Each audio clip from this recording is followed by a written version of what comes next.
Temps d'arrêt, le podcast sur l'art et la science du coaching, animé par Coach Frank, présenté par Très Bon Point. Bienvenue à Temps d'arrêt.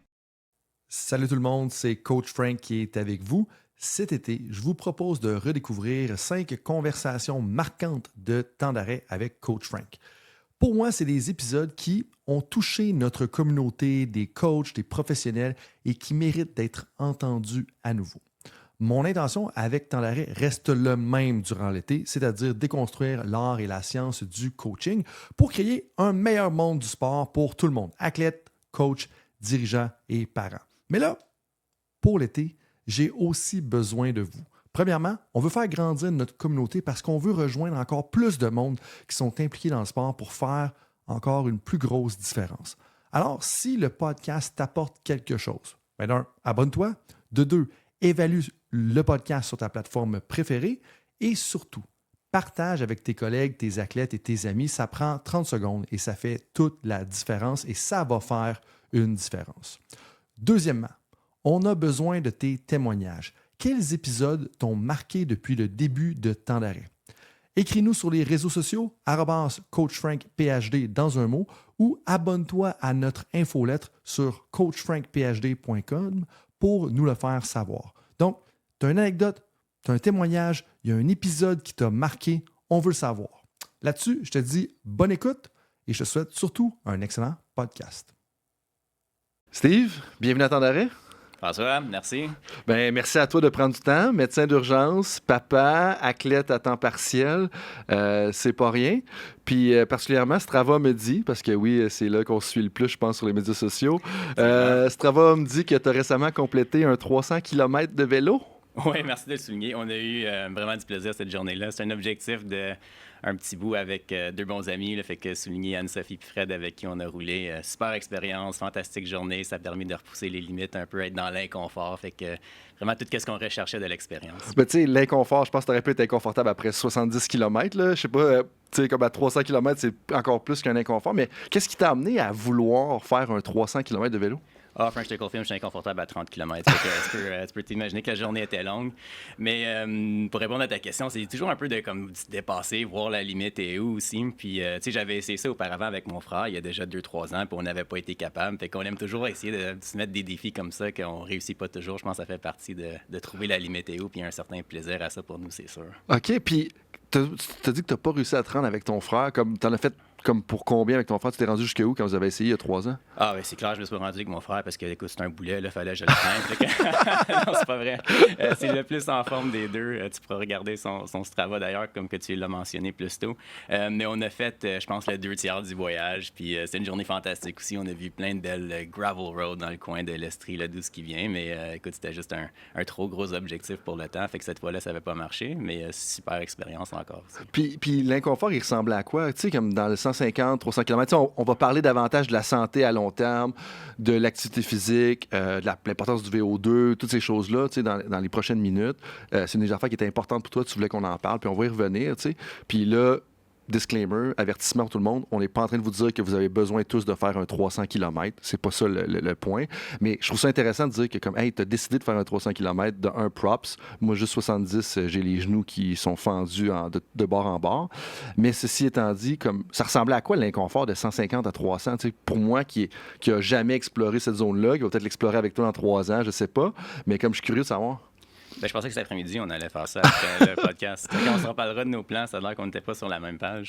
Blague à part, pour revenir à ton point, ces expériences-là, moi, ce qui m'amène, c'est que je trouve que l'inconfort est variable. Puis souvent, je trouve qu'on commence, puis on se sent déjà inconfortable, il y a peut-être un peu de nervosité. Puis qu'est-ce qui est drôle, c'est que des fois, le kilomètre 2,50, il est moins pire que le 200e. Puis là, à 2,75, c'est une grosse problématique, gros inconfort. Puis tous ces hauts et ces bas-là finissent par tout s'aplatir dans le temps. Puis je trouve que ça s'applique beaucoup à la vraie vie, c'est dans les défis qu'on peut vivre ou les obstacles qu'on vit dans la vie. Fait que c'est une belle leçon pour moi qui se transpose de dire, tu sais quoi, t'es peut-être dans une passe difficile, mais les choses vont passer, vont s'améliorer, vont changer. Il faut juste hang in there, si on veut. Puis qu'est-ce que tu veux dire par les défis s'aplatissent? C'est-à-dire, je pense que quand on prend la vue de recul, tout a de l'air un peu plus plat. Je pense que les hauts et les bas, les vallées puis les montagnes, quand on est dedans, sont très hauts puis très bas. Mais c'est un peu cognitive reframing, de prendre la vue de 30 000 pieds. Quand on regarde ça après ou d'une perspective plus haute, tout paraît un peu moins pire dans le passé. C'est une bonne leçon de se rappeler. C'est intéressant parce que ce matin, en route justement vers le studio pour enregistrer le podcast, j'étais en train d'écouter le livre audio de Injure de Alex Hutchinson, qui a été recommandé par Myriam Paquette, je pense, épisode 58-57 pour les gens qui cherchent, spécialiste en entraînement par intervalle. Mais le lien avec ça, c'est que dans le chapitre 6, ou en fait le chapitre 5 qui discute de la douleur, il parlait comment est-ce que si tu... Là, je paraphrase ce qui a été dit, là, je vous invite à le lire, là, tout le monde.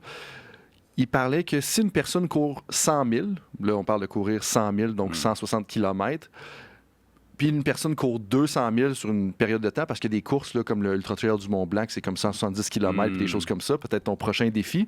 Mais le point avec ça, c'est que la douleur perçue de la personne à la fin du 100 000, donc 160 km, elle est plus basse que la personne qui court un 200 000 km. Puis là, c'est une question de durée, probablement une question d'intensité, je sais pas aussi, c'est peut-être à cause de la framing, mais pour moi, ça, c'était quand même intéressant de dire que, hey, rendu à un certain point, comme à cause que c'est tellement long, c'est comme si ça faisait partie juste du quotidien, puis la douleur perçue, elle est juste plus basse, tu sais. Fait que c'est pas vrai de dire que, mettons, le kilomètre 270 dans ton 300 km est nécessairement plus difficile que le kilomètre 70, par exemple. Ah, exactement. Puis, tu sais, des fois, t'es un peu faim, ta nutrition était pas super bonne, fait que t'as un peu un down, mais ça finit par passer.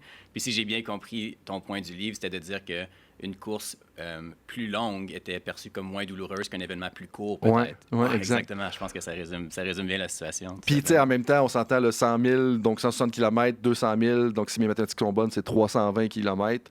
Comme, ça reste très long, les deux. On est dans de l'ultra-endurance, là, mais comme c'était des gros défis. Puis là, tu sais, on parle du 300 km, puis justement, en préparant la conversation, pour mettre les gens en contexte, tu sais, souvent, la plupart du temps, quand on parle de différents sujets, comme on va parler aujourd'hui, de l'activité physique, de l'entraînement, de la santé à long terme, de la recherche en tant que telle, parce que tu fais un peu de recherche on the side à côté de ta pratique de médecine. On est en train de rouler, on est en train de courir, il y a tout le temps une activité. Puis là, c'est plutôt rare qu'on s'assoie et qu'on prend le temps d'en discuter de façon formelle. Mais tout ça pour dire qu'on avait comme 15 sujets en tête qu'on pouvait discuter. Puis on s'est finalement arrêté sur les principes et les fondements de l'activité physique, qui peut sembler être un sujet simple, connu par tout le monde, mais on s'est arrêté là-dessus, puis principalement parce que c'était important pour toi de parler de ça. Puis moi, la première fois qui m'intrigue, puis je te l'ai pas posé dans la préparation, justement parce que ça m'intriguait, puis je voulais le garder un peu pour comme la conversation en temps réel ou la conversation officielle, comme pourquoi c'est vraiment important pour toi qu'on prenne le temps, puis qu'on s'attarde à discuter des principes puis des fondements de l'activité physique? Oui, c'est vraiment une bonne question.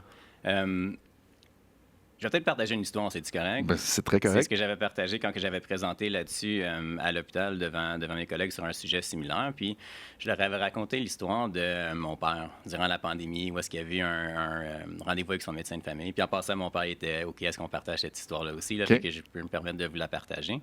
Puis il y avait eu des résultats de tests qui démontrait qu'il y avait un prédiabète. Puis mon père, lui, c'est quelqu'un vraiment en santé, il prend pas vraiment de médicaments, pas de maladie chronique. C'était un peu un choc d'entendre ça, puis vraiment différent à son habitude de toujours se faire dire que tout était beau.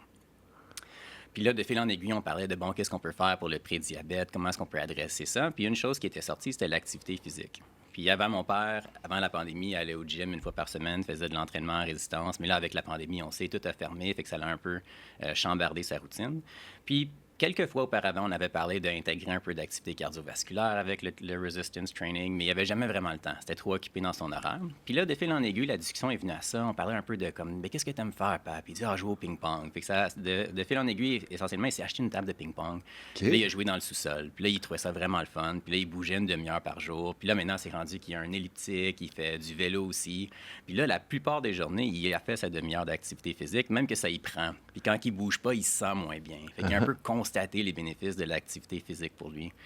Puis ça, c'est une histoire qui me frappe beaucoup, qui me rappelle l'importance de l'activité physique puis de voir les bienfaits. Je pense que mon père en retire de l'avoir intégré à sa routine.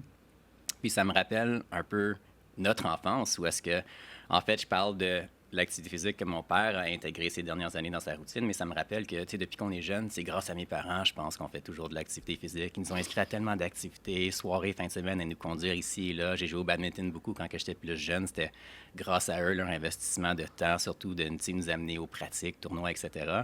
Puis je me rends compte que ça a toujours été quelque chose de vraiment important pour moi à travers les différentes périodes de ma vie. Fait que je pense que c'est pour ça que c'est un sujet qui me passionne autant. Puis que ça fait partie de ta vie depuis le début, c'est ce que tu me disais il y a quelques instants, mais en même temps, tu sais, quand ça touche quelqu'un qui t'a donné ces valeurs-là, puis que ça peut avoir un impact sur sa santé, ça te touche encore plus, tu sais, personnellement.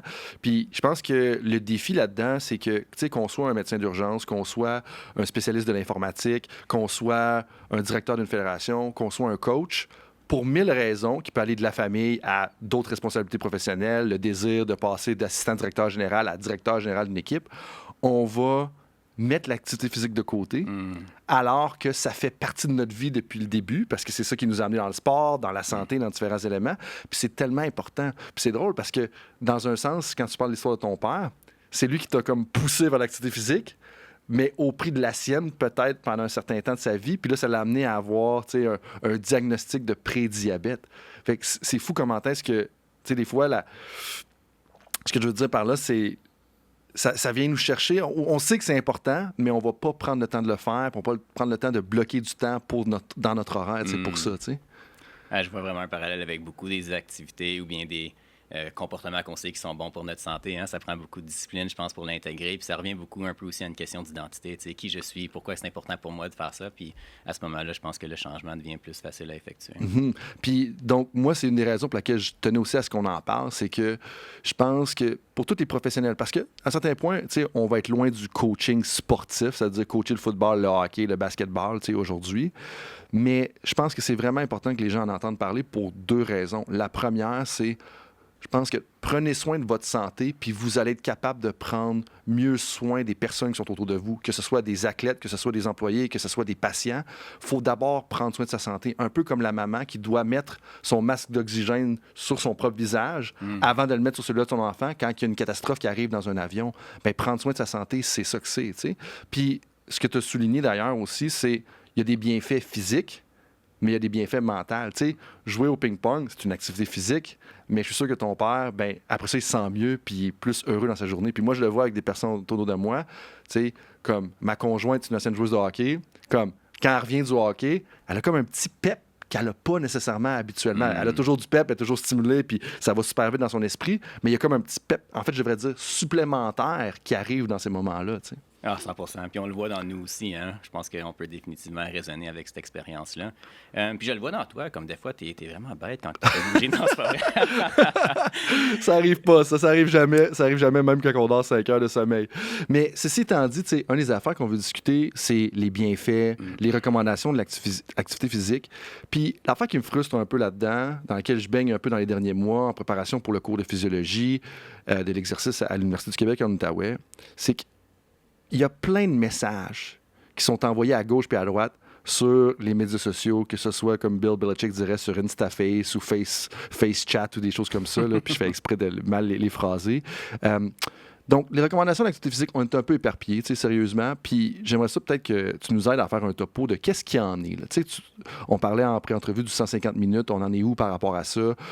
Donc, peut-être, je pense que aussi tu as un disclaimer à faire en premier, puis après ça, dire, hey, on commence par où, là, en termes de recommandations d'activité physique, dire, hey, je veux prendre soin de ma santé, je veux pas me ramasser avec un prédiabète, je veux être confortable pour prendre soin des gens autour de moi, comme on commence par où?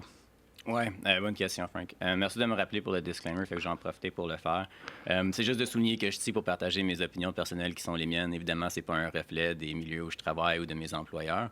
Puis aussi que la discussion, c'est des opinions aussi. Encore une fois, on va présenter des évidences, mais qu'il n'y a définitivement pas de relation patient-médecin qui est créée ici.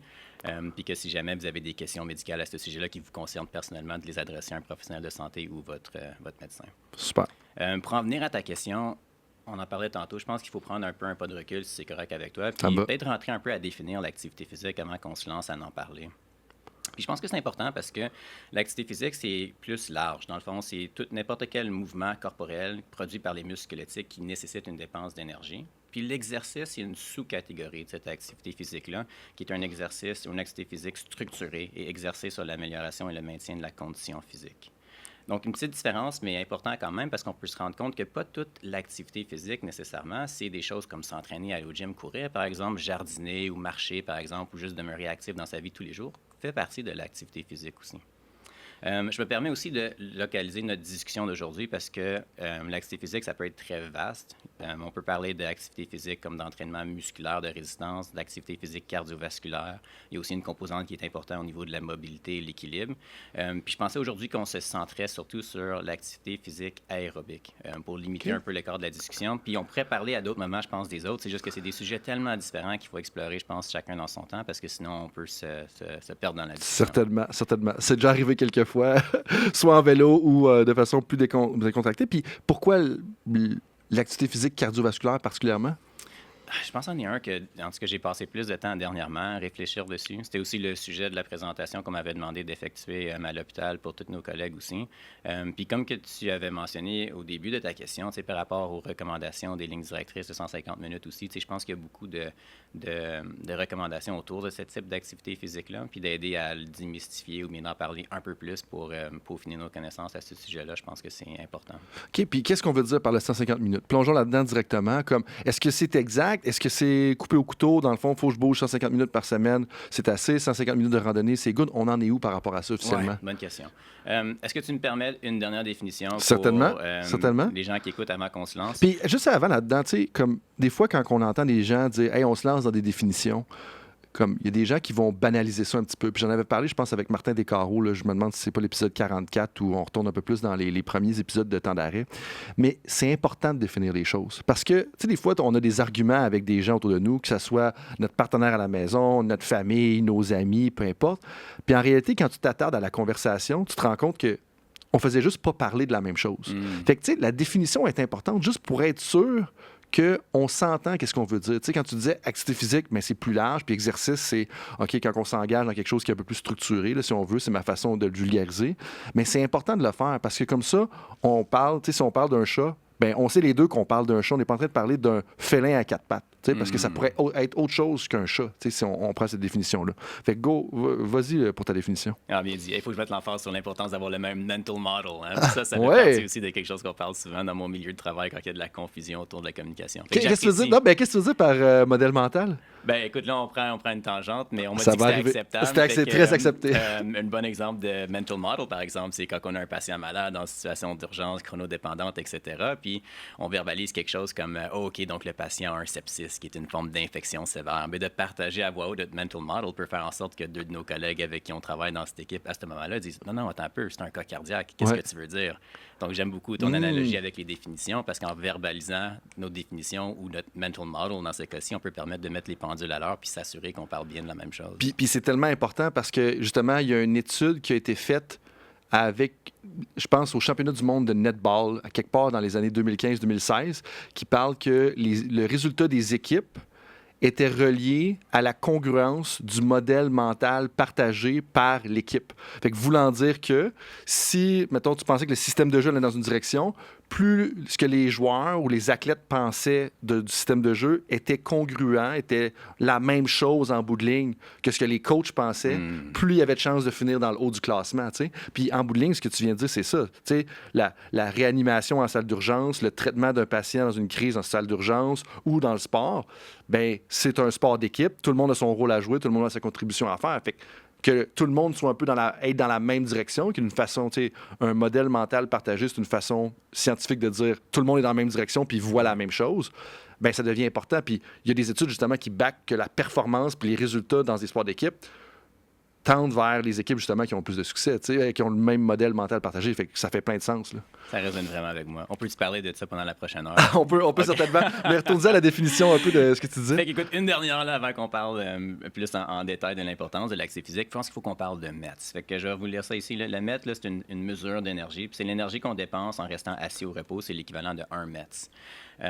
Puis pour ceux qui s'intéressent un peu plus, un METS, ça correspond à 3,5 millilitres d'oxygène consommé par kilogramme de poids corporel par minute. Définition très scientifique. La raison que j'en pense, c'est que beaucoup des études qu'on va explorer, Frank, aujourd'hui, ils définissent l'activité physique en termes de mètres, parce que c'est une manière plus précise de déterminer l'activité qu'on effectue plutôt que de dire j'ai marché, j'ai couru, qu'est-ce que ça veut dire vraiment. Je pense pas qu'on a besoin de s'en servir dans notre quotidien pour le commun des mortels non plus, mais ça va être important pour comprendre un peu la quantité d'activité physique qui est décrite dans certaines études qu'on va parler. Fait qu'un mètre, c'est je suis assis, je fais rien ou presque rien. Dans le fond, c'est l'énergie, c'est ce que j'ai de besoin, c'est l'oxygène que j'ai de besoin. Si je fais rien, assis. Exactement, très bien décrit. Fait que ça, c'est la première définition. Puis avec ça, on enchaîne avec l'activité physique qu'on dit qui est léger, modéré ou bien intense. Puis finalement, c'est une définition de mètres. Fait que léger, comme que tu as bien mentionné, quand on est assis, on est à 1 mètre, comme qu'on a mentionné. En passant, la sédentarité, c'est quand on fait une activité qui est inférieure à 1,5 mètres. OK. Donc, on va y venir plus tard. Quand on marche, par exemple, ici, j'ai à 4 km/h sur une surface plat, juste pour donner un référentiel, on est encore dans du 3 mètres, avec une activité qui est dite légère. Puis pour vous donner quelques exemples, quand on parle d'activité modérée, on parle de faire du yoga, faire du vélo à 16 km/h sur du plat, par exemple, pour donner un référentiel, ou je sais que tu t'intéresses aux watts, fait que je vais dire à 100 watts de puissance, on parle d'une activité qui est modérée, 3 à 6 watts. Puis dans l'activité vigoureuse, donc au-delà de 6 watts, on parle à ce moment-là de faire du jogging, trail running, du vélo à une vitesse plus rapide, 20-25 km/h, par exemple. OK. Puis l'exemple de 16 km/h de vélo, elle me parle particulièrement parce que, tu sais, des fois, j'ai des amis ou des collègues qui s'en vont en vélo, puis ont l'impression, tu sais, mettons que je m'en vais avec une gang de gars, tu sais, faire du vélo ou je m'en vais avec toi, tu sais, généralement, la vitesse sur le plat, c'est comme 28-30 km/h, tu sais. Puis honnêtement, après un certain temps, je rush encore. Probablement que vous allez me dire que j'ai peut-être quelques livres en trop, puis effectivement, vous avez raison. Mais le point avec ça, c'est que tu me dis, tu sais, 16 km/h, on tombe dans l'activité physique modérée. Comme, c'est pas si vite que ça. Ça peut être vite pour certaines personnes, puis c'est bien correct, dépendamment de notre niveau. Mais tu sais, à cause des gens qu'on a autour de nous, des fois, notre perception, c'est que pour que l'activité physique en vale la peine, il faut que je roule à 25 km/h. Puis je suis allé avec une personne, tu sais, il y a 1 an à peu près, puis on roulait à 18 km/h avec cette personne-là. Puis là, elle se sentait mal, puis elle sentait qu'elle avançait pas assez. Puis je suis comme, mais non, t'es en train de faire du vélo, on est dehors, c'est super bénéfique. Puis là, tu me dis, hey, 16 km/h, on est dans l'activité physique modérée. Quand même, là, ça veut dire que le seuil pour se rendre là, c'est pas si élevé que ça, c'est accessible, en fait, ce serait la meilleure façon de le dire. Oui, exactement. Puis je suis content que tu précises ça aussi parce qu'on va parler bientôt de mortalité puis d'activité physique puis comment que ça l'impacte. Puis on va voir que le plus grand bénéfice, en fait, c'est de passer d'une personne inactive à 0 à 10 mètres par semaine. Puis ça, je prends un peu d'avance, mais on parle de faire du vélo, par exemple, à une intensité modérée, comme que tu viens de souligner, 2 heures par semaine, ça serait l'équivalent de 12 mètres. Donc, on serait au-delà de cette recommandation-là. Fait que c'est intéressant parce que, comme tu as dit, il faut qu'on retienne, je pense que c'est accessible, puis que ce qu'on pense en termes d'exercice très structuré, souvent très intense, c'est à distinguer de l'activité physique. Puis toute activité physique est importante pour tous les bienfaits qu'on va parler aujourd'hui. OK, puis quand tu dis, mettons, 12 mètres par semaine, peux-tu juste clarifier un peu qu'est-ce que ça veut dire? Oui, merci de me reprendre. Fait que quand on a décrit certaines activités, puis que je vous ai dit, par exemple, que faire du vélo à 16 km/h, pour reprendre un exemple, c'est 6 mètres. Donc, si on fait ça 1 heure par semaine, on a fait 6 mètres heure semaine. OK. Si on fait cette activité-là de 6 mètres 2 heures par semaine, donc tu comprendras qu'on est à 6 fois 2, 12 mètres heure semaine. OK. Fait que, puis ça, c'est une recommandation qui est un peu plus précise, un peu plus adéquate que peut-être le 150 minutes? Oui, parlons-en. Mais je pense que c'est moins pratico-pratique. Fait que relançons tout de suite dans les recommandations. Tu l'as souligné à plusieurs reprises. Je pense que qu'est-ce qu'on entend souvent dans les recommandations, c'est que 150 d'activité physique modérée par semaine, c'est la recommandation. On dit souvent maintenant aussi que d'aller jusqu'à 300, évidemment, il n'y a pas de plafond puis les bénéfices continuent, mais c'est vraiment le chiffre, je pense, que les gens retiennent le plus. OK. Du moins, moi, après ma formation médicale, toutes ces années-là, c'est la seule chose que j'avais retenue. Bien, j'étais à la journée de la recherche du CISO, donc du CI3S de l'Outaouais. Puis il y avait un chercheur justement qui est venu à l'avant puis qui a dit 150 minutes, c'est encore là qu'on est, c'est la recommandation numéro 1 ou la plus étoffée, là, je pense que c'est comme ça qu'il a parlé. Puis un élément qui amenait, c'était que c'est pas important qu'on fasse 150 minutes dans une journée ou 150 minutes réparties à travers la semaine. Fait que ce que je comprends bien, le 12 mètres, mettons, par semaine, il peut être fait en une journée de 2 heures, tant qu'on va, mettons, 2 heures à 16 km/h, par exemple. Il pourrait être réparti à travers la semaine en demi-heure aussi, par exemple. Puis, fait que c'est ça. Puis, le point avec ça, puis là, j'ai perdu un peu l'idée originale, mais on devrait parler un peu plus de ça? Oui, 100%. Puis on va essayer de s'éloigner des lignes directrices parce que je pense que les lignes directrices sont mises en place puis définies pour toutes sortes de raisons, dans le sens qu'on veut que ça soit quelque chose qui est accessible, que ça paraisse pas trop loin. Mais au lieu de se concentrer peut-être juste sur renforcer les lignes directrices, regardons un peu c'est quoi les évidences derrière l'activité physique puis les bienfaits sur la santé. Ça-tu de l'allure, C'est ça? quoi les évidences justement derrière ça? Bon, parlons-en. Fait que, je pense que, écoute, pas perdre de temps à tes auditeurs. L'auditoire, les auditeurs, les auditrices, comme tu veux. Parfait, merci de me reprendre. Parlons tout de suite du plus grand impact. C'est-à-dire l'activité physique, elle a un bénéfice sur la mortalité. En termes d'études scientifiques, il n'y a vraiment rien de mieux qu'on aime, que ce soit à l'urgence ou en activité physique, de voir qu'un impact ou une intervention peut diminuer ta mortalité. On appelle ça patient-oriented, rien de mieux. Personne ne veut mourir, je pense. C'est une excellente chose à étudier. Ouais.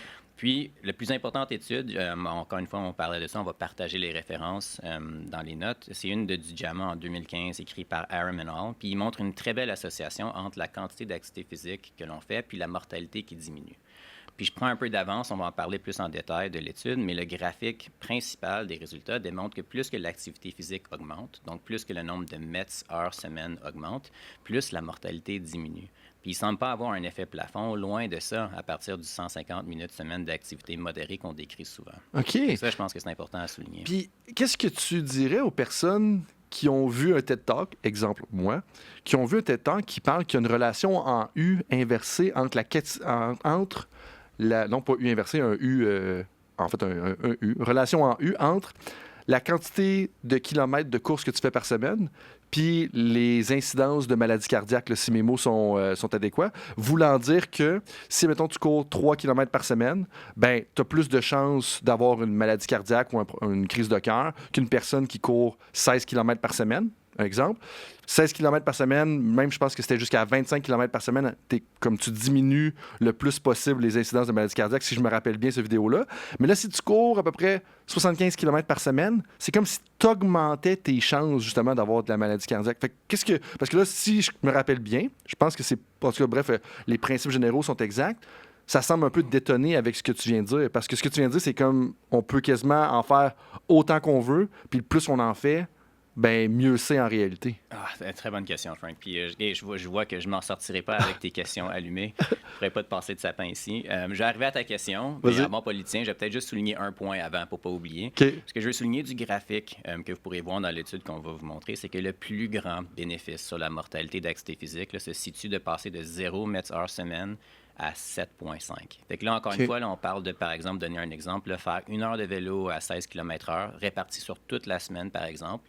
Si on passe de rien faire à l'équivalent de ça, le plus grand bénéfice de la mortalité, on vient de l'atteindre. Fait qu'on voit j'aime comment tu mentionnais au début, de rendre ça accessible, puis de ne pas voir ça comme quelque chose d'immense, de faire de l'activité physique, c'est très intense ou très long. Ça n'a pas besoin d'être ça du tout. Ouais. De passer d'être inactif à 7,5 mètres heure semaine, on a le plus grand gain en mortalité en activité physique. Puis d'autres exemples peut-être de 7,5, parce que là, j'entends des personnes me dire, OK, là, c'est beau, vous parlez de vélo, peut-être que toi, Steve, puis toi, Frank, vous aimez ça le vélo. Moi, j'en ai rien à foutre du vélo. Fait que ce serait quoi, as-tu un équivalent autre que, tu sais, mettons, 7,5 mètres heure par semaine? Ça serait tu as un autre équivalent? Dit, on a dit que marcher, c'était 3, par exemple. Dans du yoga, on est comme dans du 5, 6, selon le type de yoga qu'on fait. Puis je pense que quand on parle de pratico-pratique, j'apprécie que tu le ramènes à ça. J'oublierais les mètres. C'est juste de donner l'équivalent, de dire que, par exemple, si on marche, si on joue au badminton, tennis, ping-pong, peu importe, n'importe quoi qui nous allume, c'est probablement une activité physique qui est d'intensité au moins modérée à intense. Puis pour ceux qui veulent les chiffres, le plus facile, c'est de googler. Il y a toutes sortes d'études maintenant qui démontrent exactement la quantité de mètres. C'est que si ça vous intéresse vraiment de dire, ben moi, ce qui m'allume, c'est le ping-pong, je suis curieux de savoir c'est combien de mètres pour avoir une idée un peu de comment ça corrèle. J'inviterais à regarder... toi qui s'est attardé au ping-pong avec ton père, est-ce que tu le sais, c'est combien le ping-pong? Je le sais pas, je l'ai pas regardé. Mais moi, je vais prendre les exemples parce que je pense que c'est quand même important d'en partager quelques-uns. Ben, tu sais, l'exemple, tu as dit la marche. Si la marche, mettons, modérée, c'est 3 mètres, ben ça veut dire, en bout de ligne, qu'il faut que tu fasses 2h30 peut-être pour te rendre à 7,5, ou en fait, probablement que c'est exact. Fait que tu sais, de faire 2h30, 3 heures de marche par semaine, c'est les plus gros bénéfices. Ouais. Après ça, l'autre exemple que tu as donné, que j'oublie pour l'instant, mais le yoga. Donc, si le yoga, c'est à 5 ou 6 à peu près, mais ça veut dire que faire 1 heure, 1h30 de yoga par semaine, probablement que tu vas atteindre ça. Puis ce que je trouve le plus intéressant là-dedans, c'est que je pense que la première chose à faire, en bout de ligne, c'est de trouver ce que tu aimes faire. Ouais. Pas de partir de dire « Hey, j'ai besoin de faire 150 minutes ». Non, c'est comme, qu'est-ce que tu aimes faire? C'est à peu près quoi l'équivalent au niveau du défi? Puis après ça, dire, OK, ben avec ça, il faut au moins que j'en fasse, mettons, 1h30 par semaine. Fait que je prends l'exemple de la personne qui aime ça jouer dans une ligue de hockey récréative, les beer league, là, les ligues de bière, comme le monde dirait. Ben, tu sais, en bout de ligne, si tu dis que, hey, 1 heure de jouer au hockey, intensité modérée, c'est peut-être mon 7,5 mètres, ce qui est probablement plausible, ben, OK, 1 heure par semaine, ben au moins c'est ça. Ben, tu sais qu'après ça, que ton minimum dans ta vie, c'est ça. Puis c'est là que tu sois médecin en urgence, que tu sois professeur universitaire, que tu sois directeur d'une fédération sportive, que tu sois coach, que tu sois physiothérapeute propriétaire, ben ça devrait être ton minimum en bout de ligne de trouver, hey, comment est-ce que je peux rentrer mon 7,5 puis potentiellement peut-être me rendre à 12, justement. T'sais. Ah, c'est tellement bien dit. Puis j'apprécie que tu le soulignes comme ça parce que je pense qu'on a une discussion aujourd'hui qui va être plus scientifique sur les études pour nous permettre de le comprendre. Puis on parle de termes de maths et tout, mais quand on parle de behavior change ou comment intégrer l'activité physique à notre vie, puis qu'on est un professionnel qui a ces discussions-là avec des patients ou des clients, absolument, il faut avoir la discussion un peu avec un pas de recul, un peu sur, tu sais, c'est quoi ton identité, c'est quoi ta vision, qu'est-ce qui t'allume, puis c'est là qu'on amène un changement plus durable. Puis là, je sais que je parle dans tes cordes avec ton expertise de coach. Puis là, fait que finalement, si on revient à la relation en U inversé, comment est-ce que tu réconcilies un peu ces deux modèles-là? Tu sais, la progression linéaire, tu étais rendu à 7,5, puis le fait que, moi, j'ai entendu parler de la relation en U inversé entre, mettons, la distance que tu cours par semaine, puis il faut que j'arrête de dire en U inversé. La relation en U entre les kilomètres que tu cours par semaine puis l'incidence de maladies cardiaques ou de problèmes cardiaques. Bon, bonne question. J'espérais que tu oublies la question. En fait. Le point est valide. Puis je vais te dire tout de suite que selon l'expert à qui on parle, pas tout le monde a la même opinion. Fait que c'est la première chose à dire, c'est que je pense qu'on est dans une zone d'incertitude, puis c'est important de le souligner. Fait que je peux pas dire avec certitude que j'ai la réponse par rapport à ça.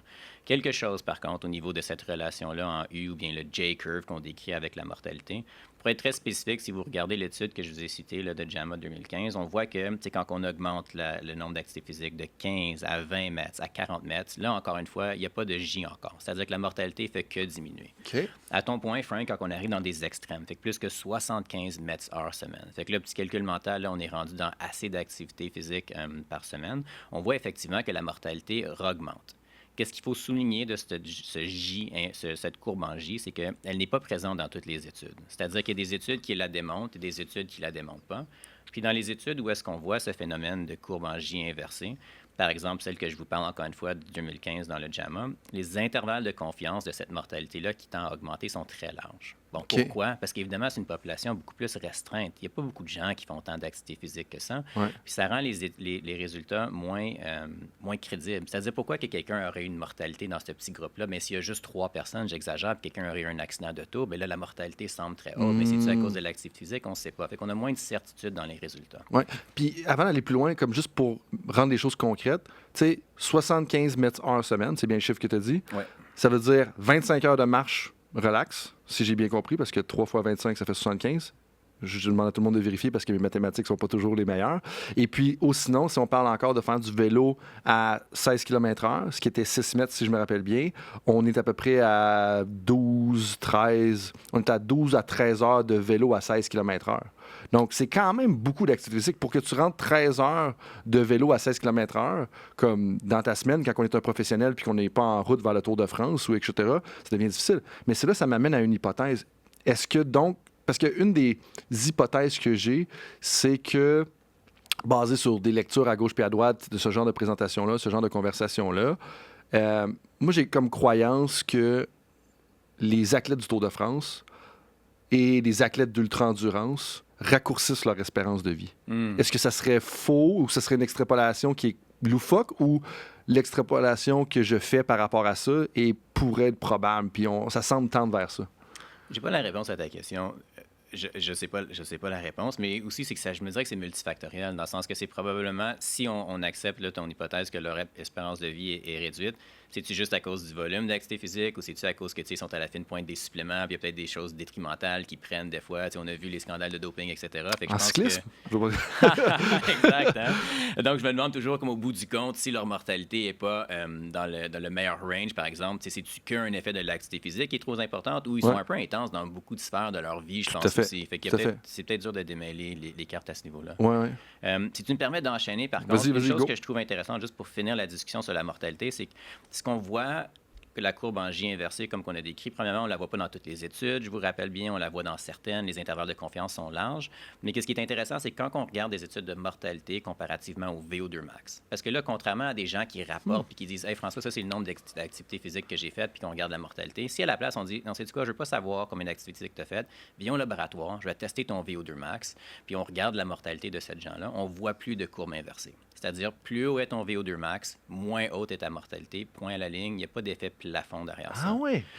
Puis là, juste pour clarifier, VO2 max, donc si on parle à un kin, on parle à un médecin, on parle à des gens comme dans des sports d'endurance, on s'entend tous de quoi qu'on parle. Juste peut-être clarifier brièvement, c'est quoi le VO2 max? Oui, bonne question. Fait que si on revient à la définition de METS qu'on a dit plus tôt, essentiellement, c'est le maximum de quantité de METS que vous êtes capable de maintenir pour une activité physique de 3 à 8 minutes, souvent qui est l'intervalle pour le VO2 max. Ou une autre manière de le définir, c'est la quantité maximale d'oxygène que tes muscles sont capables de consommer à une activité de cette intensité-là. Puis plus haut il est, dans le fond, plus ton VO2 max est élevé, plus tu es capable d'être intense pour un exercice qui est plus long que 3 minutes en généralement. 3 à 8 minutes. Ouais, sinon, on tombe dans d'autres filières énergétiques. Là, ça, c'est ton expertise. Oui, tout à fait. Mais je voulais plus le simplifier en fait, je voulais le clarifier pour tout le monde pour qu'on s'entende de dire, regarde, c'est le plus fort, le plus vite que tu peux aller là, pendant un exercice qui est de 3 à 8 minutes, comme tu disais. Donc, c'est vraiment ta capacité maximale de ce que tu es capable d'exprimer quand devient le temps d'être en anaérobie. Fait que quand tu fais du vélo, quand tu fais de la course, quand tu montes une montagne, des choses comme ça. Donc, c'est super important. Puis justement, Maxime Saint-Onge, j'en parlais un petit peu, de dire que, hey, comme faut être à un certain point, parce que notre vie en général nous demande de faire des activités, que ce soit de monter des escaliers, tu sais, comme tu es à l'université, tu as besoin de monter 3-4 étages, tu es au bureau, tu as besoin de monter 3-4 étages. Ça peut être très taxant, puis c'est là que ton VO2 max va être challengé, puis peut-être même ton anaérobie, mais ça, c'est pour une autre conversation. Puis là, tu me parlais de la relation donc linéaire, je veux dire négative, c'est-à-dire que plus ton VO2 max est élevé, moins ton incidence, moins ton taux de mortalité va être élevé. Est-ce que Exactement. c'est un peu... Puis pour ceux qui sont intéressés pour la référence de cette étude-là, c'est une étude qui est partie encore dans le JAMA en 2018. C'était par Mann, Sager et Hall. Donc, je vous laisse la référence pour aller voir le graphique, mais on voit qu'il n'y a pas de relation inversée. C'est-à-dire, plus haut est ton VO2 max, encore une fois, meilleure est ta survie. Pas de relation inversée où est-ce qu'un trop haut VO2 max devient détrimental sur ta survie. Fait que toi, avec cette information-là, puis si on ramène ça, mettons, à ton père, est-ce que tu lui dirais que la priorité numéro 1, c'est de faire les mètres-heures, de faire le 12 mètres ou le 2 heures de vélo à 16 km/h qu'on parlait tout à l'heure, ou le 4 heures de marche à 3 mètres, ou tu dirais comme fonce dans le VO2 max en premier? Comme tu irais où? Et là, il faut faire attention. Puis là, je pense que quand on parle de patient individuel, il faut voir un peu où il se situe. Puis il y a aussi des risques à commencer de l'activité intense sans nécessairement avoir progressé. Ça, on va en parler plus tard dans les risques cardiovasculaires de l'activité physique. Mais là, je mets un peu le chapeau de coach. Puis tu me corrigeras si ça ne fait pas de sens ce que je dis. Je dirais fais ce qui t'allume. Fait que j'aurais plus une discussion de qu'est-ce que tu trouves fun, qu'est-ce qui est fun pour toi de faire, voir qu'est-ce qui est intéressant comme activité physique ou exercice qui allume la personne. Puis on part là.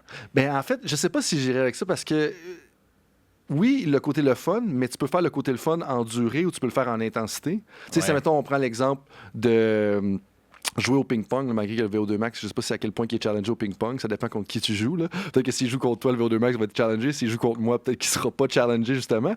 Mais l'idée, c'est de dire, tu sais, parce qu'à un certain point, avant de pouvoir te challenger puis aller à ton maximum, il faut que tu aies une capacité de base. Puis je me dirais, faire ton 2 heures de vélo à 16 km/h et peut-être, justement, la capacité de base que tu as besoin avant de pouvoir pousser la machine. Puis il y a peut-être plus de risques. Parce que, tu sais, il y a nécessairement plus de risques à pousser ta capacité au maximum que de juste prolonger la durée de ce que tu es déjà capable de faire. Absolument. Puis on va en parler quand on parle de risque cardiovasculaire, de l'activité physique, mais c'est là qu'arrivent les événements cardiaques qui sont très rares, mais souvent très catastrophiques. C'est quand on est dans des hautes intensités, puis souvent on n'a pas le background, on n'a pas progressé adéquatement aussi.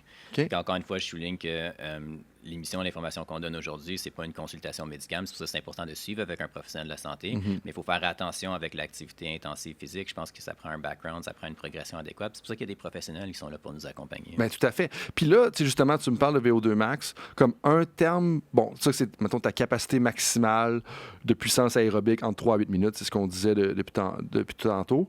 Mais un autre affaire qui est très populaire sur les internets, comme dirait mon oncle, c'est le concept de zone 2. Puis ça fait un peu un lien avec le fait qu'on parlait d'endurance. Puis c'est un terme qui est rendu très populaire récemment. On parlait, on devrait faire de l'entraînement de zone 2, tu devrais faire ton zone 2, puis il faut que tu fasses du zone 2 avant de faire autre chose. C'est quoi? Puis 2, t'en es où par rapport à ça, puis peut-être aux recommandations?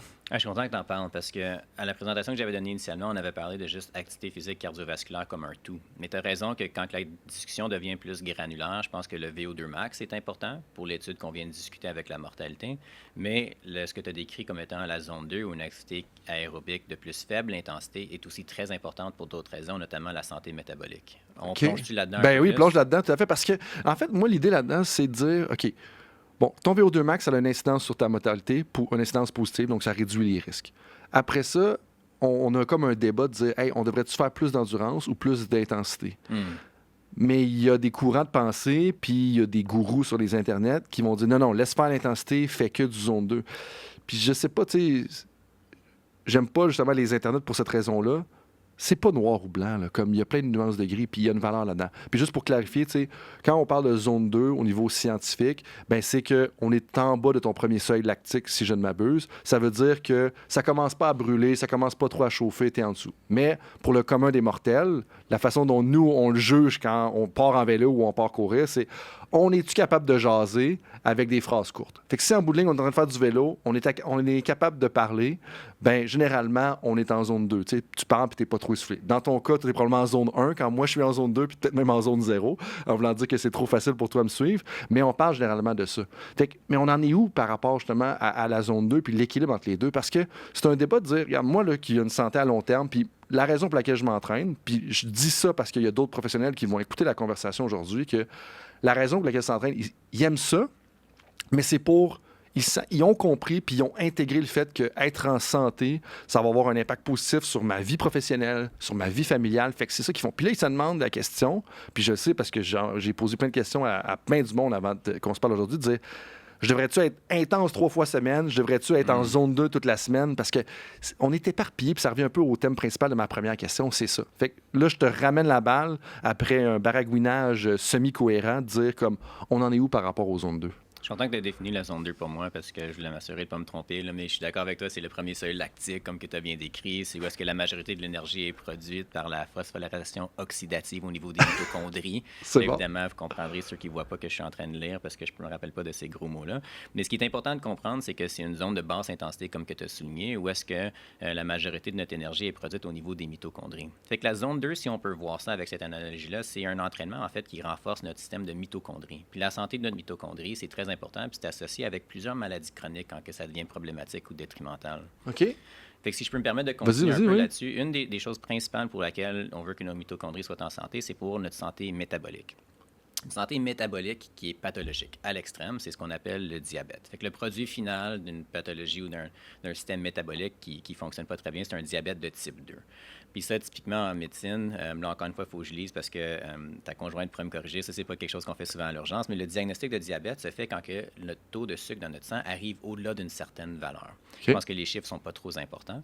Mais qu'est-ce qu'il faut savoir, c'est que quand on va voir un médecin dans notre système de santé typique, tant que ce sucre-là ou cette valeur de sucre-là n'est pas augmentée au-delà d'un certain chiffre, on ne parle pas encore de diabète ou de prédiabète. Il n'y a pas de problème, il n'y a pas de médicaments à prescrire ou d'intervention à faire, par exemple. Et ce qui est intéressant, c'est que chez des jeunes, qu'est-ce qu'on peut voir, c'est qu'il y a une trajectoire où est-ce qu'il y a tout un processus qui se développe en dessous de ça, où est-ce que notre taux d'insuline va commencer à augmenter de plus en plus pour être capable de maintenir un taux de sucre. Donc, si on regarde juste le taux de sucre dans le sang, on va voir qu'il est quote-unquote normal, si on veut. Par contre, ça prend un niveau d'insuline beaucoup plus élevé pour maintenir ce niveau de sucre-là à une valeur qui est normale. OK, intéressant. Puis là où je veux en venir, c'est que l'entraînement de zone 2 que tu as souligné, puis la santé métabolique, ça va favoriser la sensibilité à l'insuline. Donc, ça va faire en sorte que ça va nous prendre moins d'insuline pour maintenir le sucre à un même niveau, qui peut être, entre guillemets, normal, mais que pour un même niveau de sucre, quelqu'un qui a une insuline beaucoup plus basse a une santé métabolique qui est supérieure, finalement. Donc, si j'ai bien compris, faire plus de zone 2, c'est comme un médicament qui prévient le diabète. Est-ce qu'on peut dire ça? Est-ce que c'est une bonne extrapolation ou c'est trop vulgarisé? Écoute, je pense que l'analogie est bonne quand même. Les médicaments, ça me fait toujours tourner quelque chose dans ma tête, puisqu'il y a différents médicaments, différents mécanismes. Fait que je ne sais pas que le mécanisme est exactement le même. Ouais. Mais pour bâtir sur ce que tu viens de dire, l'exercice physique, c'est une manière que les cellules sont capables d'amener les récepteurs qui vont internaliser le glucose dans les cellules, souvent d'un mécanisme qui est indépendant à l'insuline. C'est pour ça que, grosso modo, la conclusion, c'est que pour un même taux d'insuline circulant, notre glycémie va être plus basse, ce qui est optimal.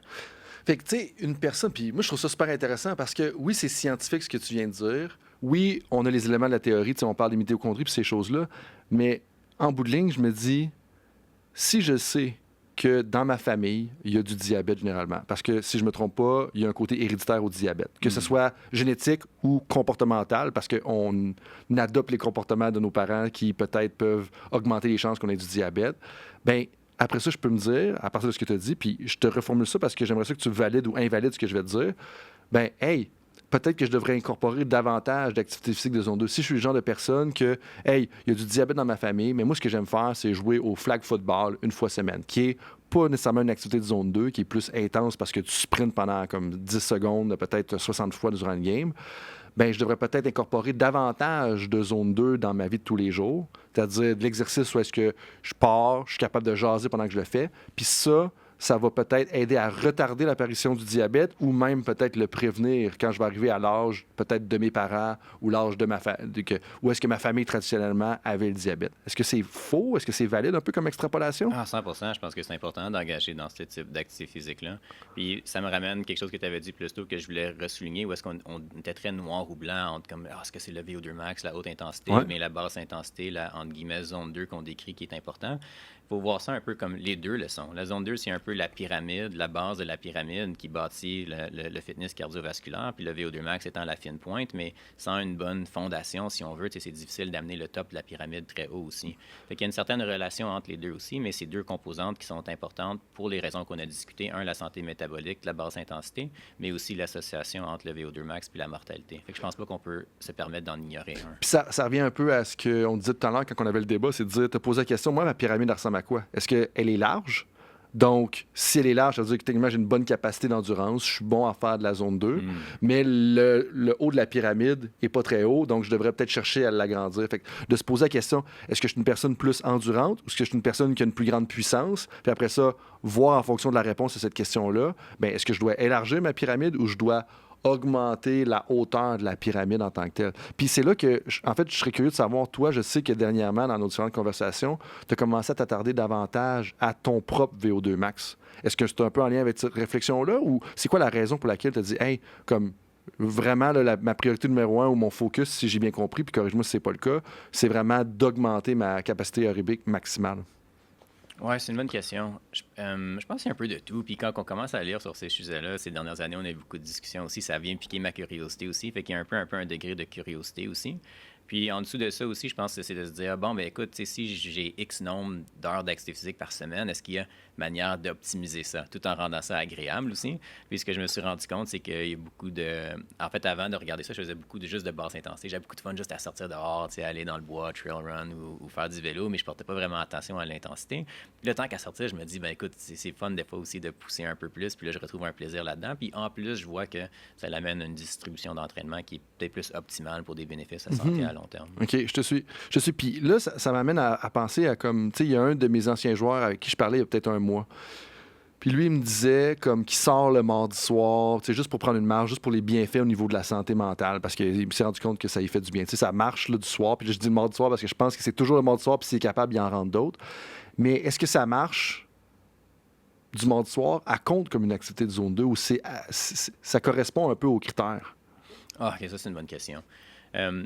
Le message que je veux que les gens retiennent, c'est que le plus important, c'est de bouger pour ce qu'on a dit au début, puis pas trop s'embourber dans les chiffres. Bon, maintenant, je sais que tu es un fan de Peter Attia aussi, qui rentre très en détail là-dedans. Pour revenir à la définition physiologique de la zone 2, c'est quand le lactate, dans le fond, augmente, mais il demeure juste en dessous d'un seuil de 2, qui démontre que nos mitochondries sont capables de l'utiliser comme énergie pour faire la phosphorylation oxydative qu'on a décrit plus tôt, etc.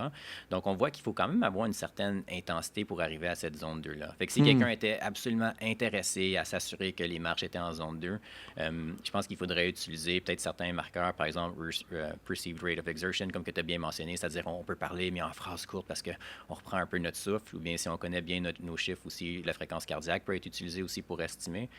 Certaines personnes utilisent le lactate, ils font des finger pricks pour voir le niveau de lactate. Je pense pas que c'est ce qui intéresse la majorité. C'est pas nécessaire, je pense, pour avoir les bienfaits. Puis je pose la question parce que c'est important, parce que avec ce que tu avais dit, je pense pas que j'avais réalisé à quel point, avant que tu l'expliques il y a quelques instants, que d'en faire, ça peut potentiellement être un outil pour prévenir le diabète et ou le retarder, l'exercice de zone 2. Ben, si je suis une personne qui entend ça, moi, je me dis, ben parfait, je vais aller faire de la marche pour être sûr de me faire mon exercice de basse intensité.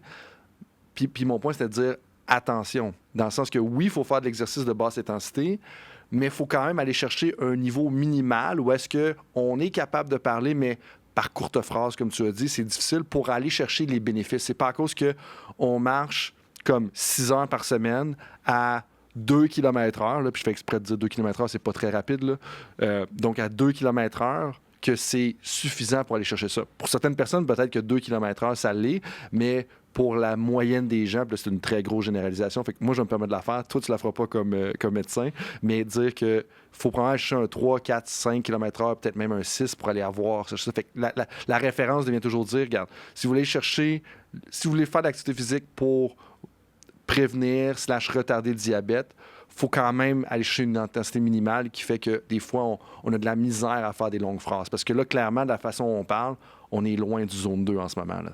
J'entends ce que tu fais. Si je comprends bien, le but, c'est de rendre ça concret, hein, pour Oui, faire des tout à fait. recommandations. Puis je pense que la meilleure manière, c'est exactement ce que tu as souligné. Ça serait être capable de parler, mais en phrases courtes, parce qu'on reprend un peu notre souffle. Là, on se situe probablement dans une zone 2 versus pas être capable de enligner les mots, probablement que l'intensité est un peu trop élevée. Puis tu as fait, puis là, les gens qui vont se lancer là-dedans, qui entendent ça, qui sont dans différents rôles, puis qui disent, OK, je veux rentrer mes mètres heure, mon 12 mètres heure, ou mon 7.5, ou le 150 minutes, ou même le 300, avec ce qu'on vient de discuter. Ça fait quelques fois que tu fais allusion aux risques. C'est quoi les risques puis les dangers qu'on devrait garder en tête, justement, par rapport à ça? Parce que là, on parle de, OK, plus je suis en forme, plus mon VO2 max est élevé, moins j'ai de risques pour ma santé. Je peux me rendre jusqu'à 75 mètres heure, c'est-à-dire 25 heures de marche à peu près à 3 mètres, donc pas très, à une vitesse normale, avant d'aller d'aller au bout de la relation en J que tu décrivais tout à l'heure. Comme, c'est quoi les risques, puis où est-ce qu'on devrait commencer à faire attention? Oui, c'est une bonne question. Avant de parler de risques, je vais juste souligner, puis on peut y revenir tantôt s'il veut, que les bénéfices, on a parlé un peu de mortalité, santé métabolique, mais tu as me parlé de santé mentale brièvement tantôt, beaucoup de données là-dessus, santé cardiovasculaire aussi, santé métabolique, on l'a souligné, prévention et traitement pour améliorer la mortalité au niveau du cancer aussi. Fait que je veux juste glisser ces mots-là aussi, qu'on n'a pas besoin d'explorer en détail aujourd'hui, mais pour dire que les bénéfices, il faut les voir vraiment larges. Puis c'est dans tellement de sphères différentes, les bénéfices de l'activité physique, que c'est très, très large. Puis une fois qu'on comprend qu'il y a tous ces bénéfices-là, bien là, absolument, on peut se tourner sur les risques. Puis quand que je pense, dans mon modèle mental de les risques associés à l'activité physique, il y en a 3 vraiment.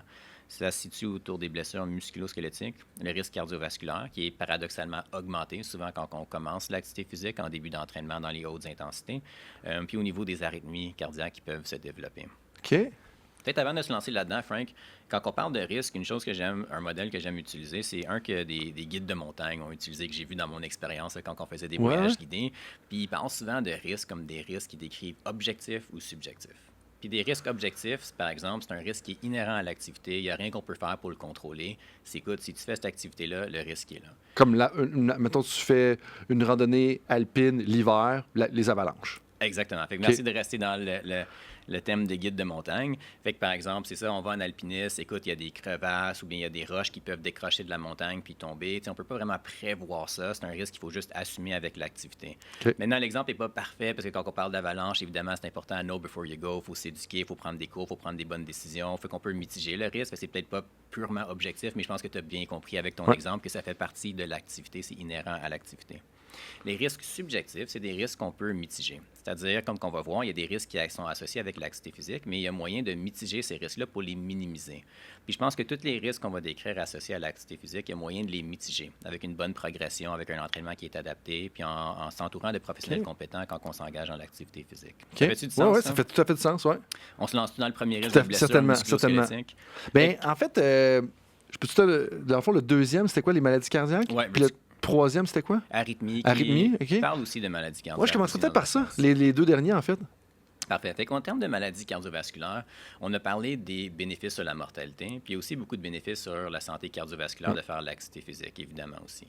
Le risque, c'est paradoxal. On appelle ça un peu le paradoxe de l'activité physique, parce que quand on commence à s'engager dans de l'activité physique, qu'est-ce qu'on peut voir? C'est qu'il peut y avoir des risques d'événements cardiaques. Fait que ceux qui nous inquiètent le plus, évidemment, qui sont catastrophiques, c'est des arrêts cardiaques ou des syndromes coronariens aigus, c'est-à-dire des attaques de cœur. Ouais. Fait que premièrement, je pense qu'il faut comprendre un peu c'est quoi le risque que ça nous arrive. Puis le risque est très, très bas. Fait que ce qu'on voit là, c'est que c'est à peu près 5 participants par 1 million quand on regarde des courses ou des gros événements d'endurance. Puis c'est pas juste isolé aux courses. Par exemple, je pense, si je me rappelle bien, il y avait une étude en France qui avait été faite, là, je regarde là juste pour confirmer à l'instant. Puis ils ont regardé toute la population qui était en France qui s'engageait dans l'activité physique. Puis c'est une statistique similaire. On parle d'à peu près 4 cas par 1 million de participation à l'activité physique où est-ce qu'il y avait un événement cardiaque sévère, arrêt cardiaque, attaque de cœur avec arrêt cardiaque, c'est quelque chose de vraiment sévère qui se produit. Fait que premièrement, il faut mettre en perspective que c'est extrêmement rare comparativement à tous les bénéfices qu'on a décrits plus tôt. Puis là, maintenant, je veux souligner l'aspect du risque qui est subjectif, comme qu'on a discuté. Ouais.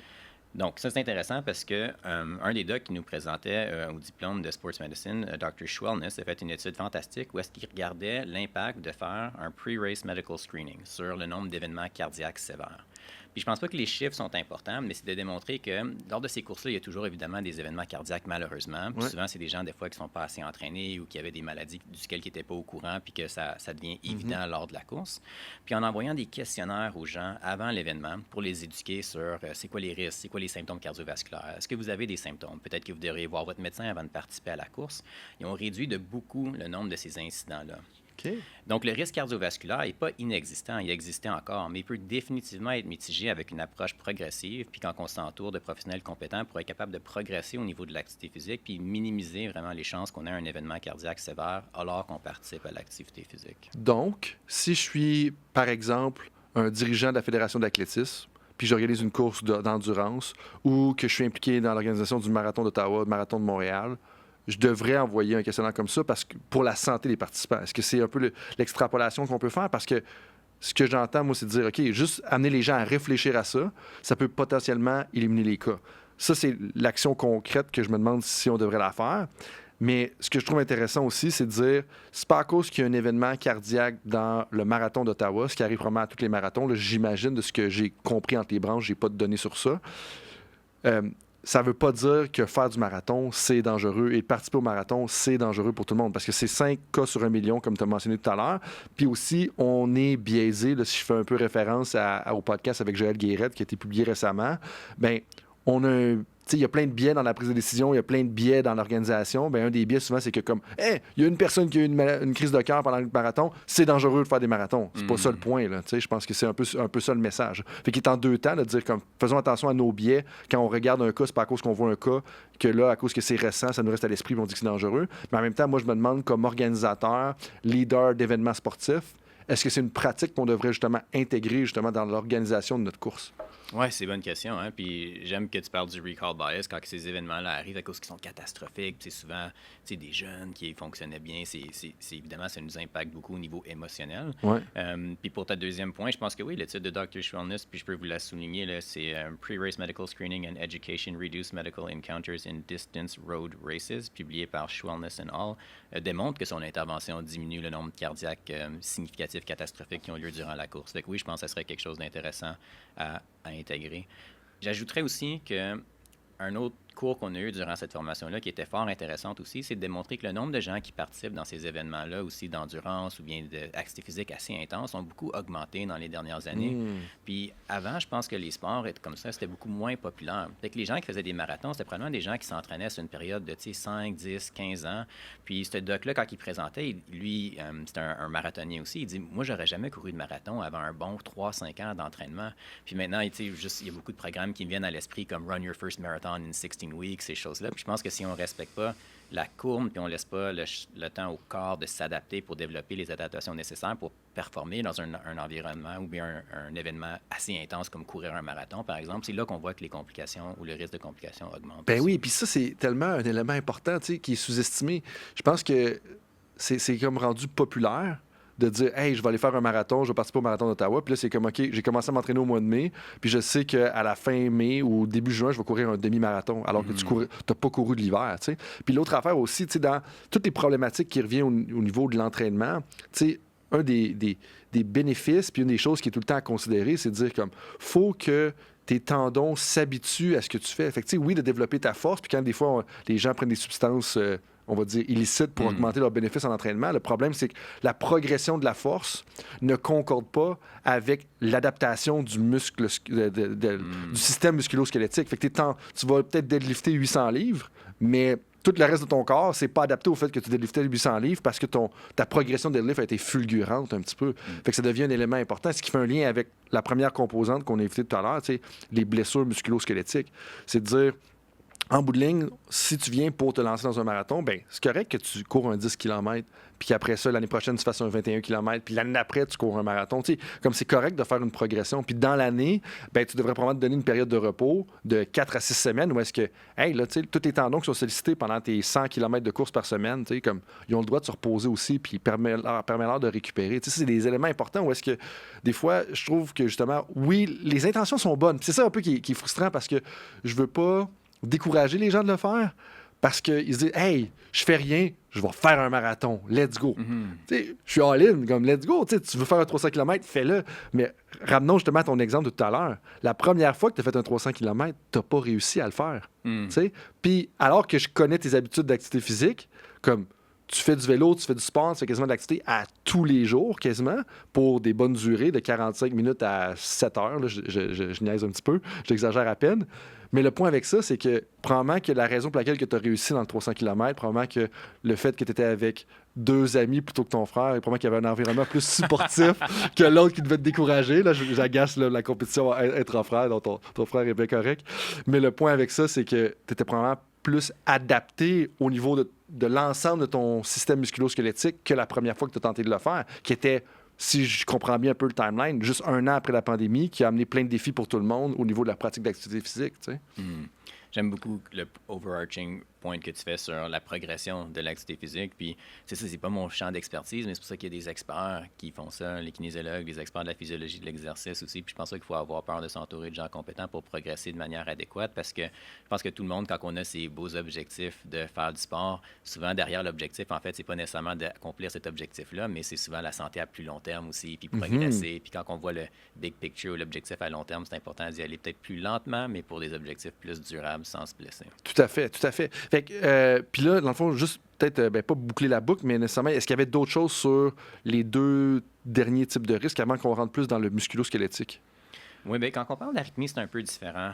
C'est-tu intéressant qu'on rentre dans parler d'arythmie, tu penses? Bien, je pense que oui, parce que, oui, puis 2, j'invite les gens aussi à se référer à la conversation qu'on a eue pour l'épisode, je vais dire, 119, je crois, avec François Simard, qui est un cardiologue sportif qui avait travaillé avec le Barcelona FC, qui, lui, est un spécialiste un peu des problèmes cardiaques à l'effort. Mais j'aimerais quand même ça entendre ton avis comme médecin en général sur l'activité physique. Qu'est-ce que les gens devraient considérer? Parce que j'ai l'impression qu'il y a des personnes qui vont écouter la conversation aujourd'hui qui vont dire « Hey, OK, je vais commencer à bouger plus, je vais commencer à faire attention à mon VO2 max, faire attention à ma zone 2, faire plus de mètres heure semaine, aller chercher ça. » Mais là, je me dis... T'sais, avant de plonger dans la conversation avec François Simard, ce serait peut-être bon qu'il y ait une aperçu juste général de c'est quoi un peu les dangers au niveau de l'arythmie, justement. J'aurais aimé dire que j'avais écouté l'épisode pour être sûr que c'est pas redondant, mais... c'est pas, la redondance, c'est pas grave. Les gens l'écouteront l'autre, puis ça va juste faire un bon refresh. OK, parfait. Ça va définitivement être beaucoup plus simple que la discussion que tu soulignes aussi avec Dr. Simard, étant donné mon manque d'expertise dans le domaine. Mais la fibrillation auriculaire, c'est souvent un sujet qui est mêlant quand on parle d'activité physique. Fait que si on parle de fibrillation auriculaire, on parle d'une arythmie cardiaque, ça veut dire le cœur qui a un battement irrégulier. Puis essentiellement, la fibrillation auriculaire, c'est une arythmie qui est assez fréquente, qu'on voit souvent apparaître avec l'âge, mais aussi chez des athlètes. Puis on sait que le risque, ou on entend souvent que le risque de fibrillation auriculaire est augmenté avec l'activité physique. Fait que des fois, il y a un peu une crainte ou un point d'interrogation autour de ça.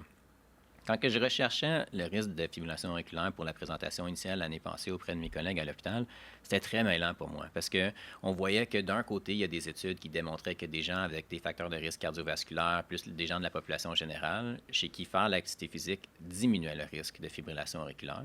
Puis d'autre part, beaucoup de gens vont être familiers avec des études où est-ce qu'on voit que le risque de fibrillation auriculaire augmente plus qu'on fait des activités, surtout d'endurance, chez des gens qui sont en forme, des athlètes aussi. Fait que c'est un peu paradoxal, puis ça peut être dur de démêler. La meilleure manière que je peux me l'expliquer, c'est je pense que ça dépend un peu de la population. Il y a comme 2 fibrillations auriculaires différentes. Je pense que celle qui apparaît chez les gens qui ont des facteurs de risque artérosclérotiques, une maladie cardiaque artérosclérotique, etc., c'est probablement pas la même chose qui apparaît chez des gens qui sont en santé sans facteurs de risque cardiovasculaire, mais qui font des événements d'endurance puis beaucoup de sport.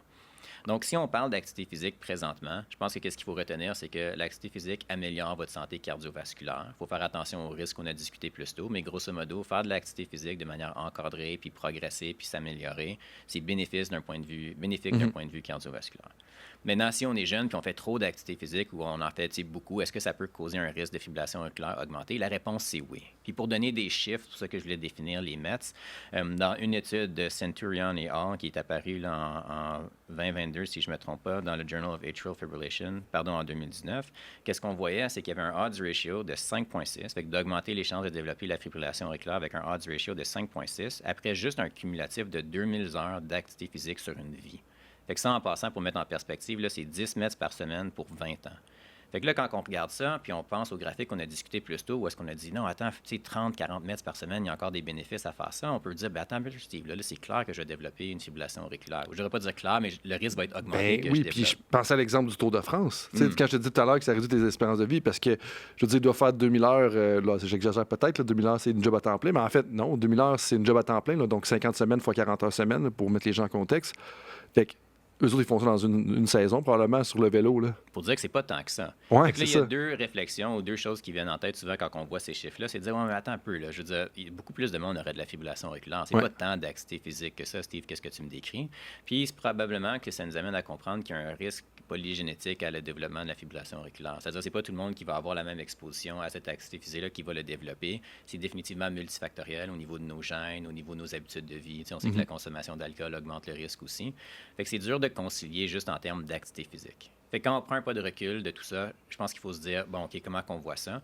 Mais je pense pas que je peux vous dire que de faire de l'activité physique n'est pas associé avec un risque augmenté de fibrillation auriculaire. On vient de démontrer que ça l'est. Mais quand on voit ça dans la balance des choses, tous les bénéfices qu'on a décrits plus tôt versus les risques, bien, les bénéfices outweigh définitivement les risques, selon moi, de participer à l'activité physique. Souligner aussi que quand on a parlé de bénéfices, on parlait de choses comme mortalité, santé cardiovasculaire, santé métabolique. C'est toutes des choses très importantes puis qui sont souvent le root cause de plusieurs maladies chroniques. Ouais. Quand on parle de fibrillation auriculaire, c'est pas pour minimiser, mais c'est pas une arythmie souvent qui est mortelle. Souvent, oui, il faut prendre des médicaments, des anticoagulants. Encore une fois, c'est pas de minimiser les impacts que cela a sur une vie, mais c'est définitivement pas une arythmie souvent qui est mortelle comparativement aux bénéfices de mortalité qu'on peut escompter avec l'activité physique. Puis parce qu'on pense à problèmes cardiaques généralement. Puis là, tu sais, je rentre ça juste dans la catégorie générale de problèmes cardiaques parce que je pense que c'est un peu ça que les gens vont faire. Mais c'est pas à cause que c'est un problème cardiaque que ça veut dire nécessairement mortalité. Idéalement, on veut pas avoir le problème cardiaque, clairement. C'est pas ce qu'on dit. Mais il faut pas faire une fausse adéquation ou une fausse relation, établir une fausse relation nécessairement entre les deux. Et là, si on tombe dans le volet plus des risques musculo-squelettiques, qui sont importants à prendre en considération parce que je veux m'assurer qu'on fait le tour des trois parce que je veux que les gens, peu importe leur profession, prennent le temps d'être actifs pour différentes raisons. Tu sais, d'un côté, moi, j'aime ça, l'en faire. 2, je pense que ça te rend plus productif. Puis 3, je pense que le climat dans plein d'environnements de haute performance, puis quand je dis un contexte de haute performance, ben, tu sais, moi, ce que j'ai étudié en bout de ligne, c'est l'apprentissage des personnes dans des contextes de performance. Que ce soit un coach dans une équipe de performance, que ce soit un médecin d'urgence dans une situation de pression qui est un contexte de performance, que ce soit le directeur général de la Fédération de hockey du Québec, qui est un contexte de performance aussi. Donc, on a des décisions à prendre sous pression, puis souvent les décisions sont pleines de nuances de gris. Moi, j'aimerais ça que toutes les personnes se mettent davantage à faire de l'activité physique parce que je pense que si tu en fais, tu vas être un meilleur professionnel, puis tu vas aussi être dans un état plus positif pour contribuer à ton équipe. Tu sais, ça amène plein de conséquences positives qui vont faire que le système sportif ou les contextes dans lesquels les gens travaillent va juste être plus positif, plus adéquat, puis on va avoir des gens qui vont être un peu plus heureux aussi à travers leur carrière. Fait que long détour pour te dire que pour moi, c'est vraiment important qu'on fasse le tour des 3 risques parce que je veux qu'ils en fassent, mais je veux qu'ils se mettent à en faire, mais de façon informée, si on veut. Ouais. Fait que c'est quoi les grandes choses à prendre en considération quand tu me parles des risques musculo-squelettiques? Oui, c'est une bonne question. Puis je suis content plus tôt que tu as parlé de mon exemple de mon deadlift de 800 livres et le risque de blessure. Bon, là, je te vois rire, évidemment, je dis ça à la blague. Non, parce que c'est 900 livres, tout le monde le sait. C'est ça, exactement. Mais c'est la même chose qu'avec le risque cardiovasculaire. Il faut y aller progressivement, il faut s'entourer d'une équipe compétente, je pense, pour minimiser ce risque-là, le risque de blessure qui peut se développer.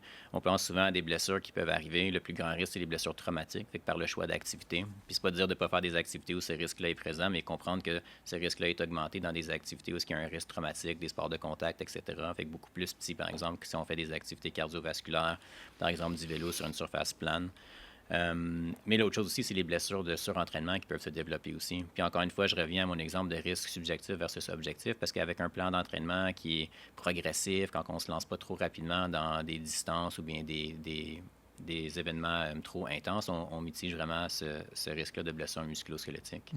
Un dernier point que je ferai ici, Frank, Vas-y. c'est que souvent l'arthrose, si on parle de l'arthrose, on dit c'est de l'usure des articulations. Puis dans mon expérience en parlant avec les gens, il y a souvent une idée que si je fais de l'activité physique comme la course par exemple ou du vélo, je vais précipiter l'arthrose parce que c'est de l'usure, je fais plus de sport, ça augmente l'usure. Puis ça, je pense que c'est important de souligner qu'en termes de blessures musculo-squelettiques, en fait, qu'est-ce qu'on voit, c'est que les gens qui sont actifs, qui ont une bonne musculature, qui bougent beaucoup, ils ont moins d'arthrose, ils sont moins symptomatiques de leur arthrose. Fait que je veux juste souligner que, en fait, l'activité physique, on parle. À tous les auditrices et les auditeurs, j'ai un petit rappel avant votre prochaine pratique ou votre prochain projet. Est-ce que vous voudriez recevoir une fois par mois une petite réflexion de ma part par courriel qui inclut les épisodes de temps d'arrêt ainsi que quelques petits trucs et astuces pour le coaching en partant de la science du sport?